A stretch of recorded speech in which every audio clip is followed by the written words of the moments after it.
నమస్తే, welcome to 9 TV. నేను ప్రియాంక. భారత్లో వివాహ వ్యవస్థ అంటే ఒకప్పుడు జీవితాంతం కొనసాగే బంధంగా భావించేవారు. కుటుంబం, బంధుత్వం, సామాజిక విలువలు, సంప్రదాయాలు ఇవన్నీ వివాహాన్ని ఒక పవిత్రమైన బంధంగా నిలబెట్టాయి. కానీ కాలం మారుతోంది. పట్టణ జీవనం వేగంగా మారుతోంది.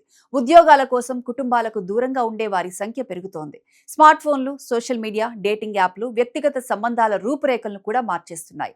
ఈ మారుతున్న పరిస్థితుల్లో వివాహేతర సంబంధాలపై కూడా కొత్త చర్చ మొదలైంది.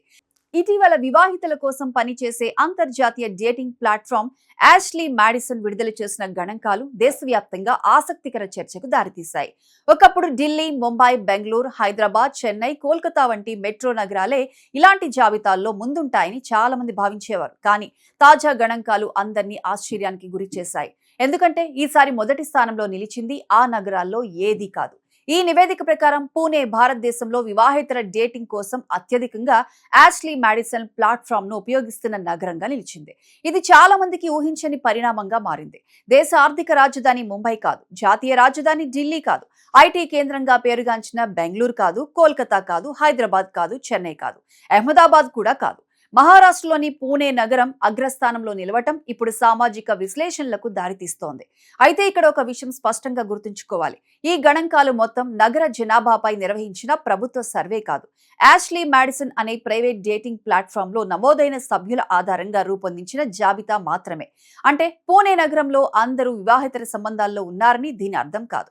ఆ యాప్ ను ఉపయోగిస్తున్న సభ్యుల సంఖ్య అక్కడ ఎక్కువగా ఉందని మాత్రమే ఈ నివేదిక సూచిస్తోంది. అయితే పూణే ఎందుకు ముందుకు వచ్చింది అన్న దీనిపై సామాజిక శాస్త్రవేత్తలు కొన్ని కారణాలను విశ్లేషిస్తున్నారు. పూణే ప్రస్తుతం దేశంలో అత్యంత వేగంగా అభివృద్ధి చెందుతున్న నగరాల్లో ఒకటి.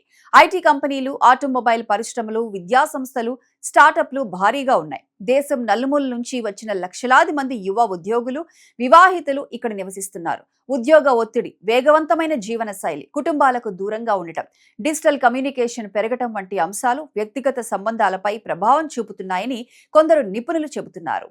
మరోవైపు స్మార్ట్ ఫోన్లు, సోషల్ మీడియా, ప్రైవేట్ మెసేజింగ్ యాప్లు, డేటింగ్ ప్లాట్ఫామ్లు పరిచయాలను మరింత సులభతరం చేశాయి. గతంలో ఒకరిని కలవడానికి అనేక అడ్డంకులుండేవి. ఇప్పుడు కొన్ని నిమిషాల్లోనే కొత్త పరిచయాలు ఏర్పడుతున్నాయి.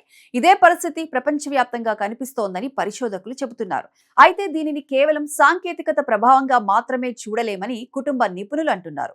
దాంపత్య జీవితంలో కమ్యూనికేషన్ లోపం, భావోద్వేగ దూరం, ఉద్యోగ ఒత్తిడి, ఒంటరితనం, వ్యక్తిగత అసంతృప్తి, కుటుంబ విభేదాలు వంటి అనేక కారణాలు కూడా వివాహేతర సంబంధాలకు దారితీస్తాయని వారు అభిప్రాయపడుతున్నారు. అంటే యాప్ లో ఒక సాధనం మాత్రమే. అసలు కారణాలు వ్యక్తిగత, కుటుంబ, సామాజిక పరిస్థితుల్లోనే ఉంటాయని చెబుతున్నారు.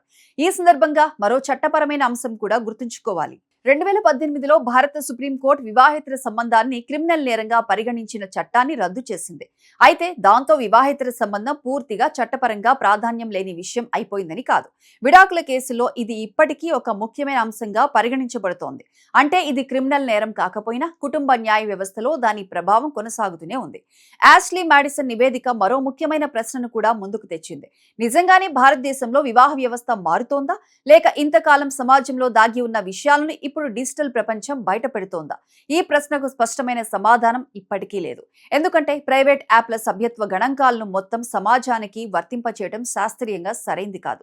అంతేకాదు, ఒక వ్యక్తి డేటింగ్ యాప్ లో ఖాతా తెరవడం అంటే అతను లేదా ఆమె తప్పనిసరిగా వివాహేతర సంబంధంలో ఉన్నారని కూడా చెప్పలేం. కొందరు ఆసక్తితో నమోదు చేసుకుని ఉండొచ్చు, కొందరు యాప్ ను ఉపయోగించకపోవచ్చు, కొందరు కేవలం చూడడానికే సభ్యత్వం తీసుకుని ఉండొచ్చు. అందువల్ల ఈ గణాంకాలను పరిమితుల దృష్ట్యా అర్థం చేసుకోవాల్సిందే. అంతిమంగా చూస్తే యాష్లీ మాడిసన్ విడుదల చేసిన ఈ గణాంకాలు ఒక సామాజిక చర్చకు మాత్రం తెరలేపాయి. భారతదేశంలో పట్టణ జీవనం, కుటుంబ సంబంధాలు, డిజిటల్ ప్రపంచం, వ్యక్తిగత స్వేచ్ఛ, దాంపత్య విలువలు ఇవన్నీ కొత్త దిశలోకి ప్రవేశిస్తున్నాయా అనే ప్రశ్నను ముందుకు తీసుకొస్తున్నాయి. అయితే ఈ నివేదికను సంచలనంగా కాకుండా ఒక ప్రైవేట్ ప్లాట్ఫామ్ వినియోగ ధోరణిగా మాత్రమే చూడాలి. ఎందుకంటే ఇది మొత్తం భారత సమాజానికి ప్రాతినిధ్యం వహించే అధికారిక గణాంకం కాదు. కానీ ఒక విషయం మాత్రం స్పష్టంగా కనిపిస్తోంది. సాంకేతికత వ్యక్తిగత సంబంధాల ప్రపంచాన్ని వేగంగా మారుస్తోంది. ఆ మార్పును సమాజం ఎలా స్వీకరిస్తుంది అన్నదే రాబోయే కాలంలో మరింత కీలకమైన చర్చగా మారే అవకాశం ఉంది.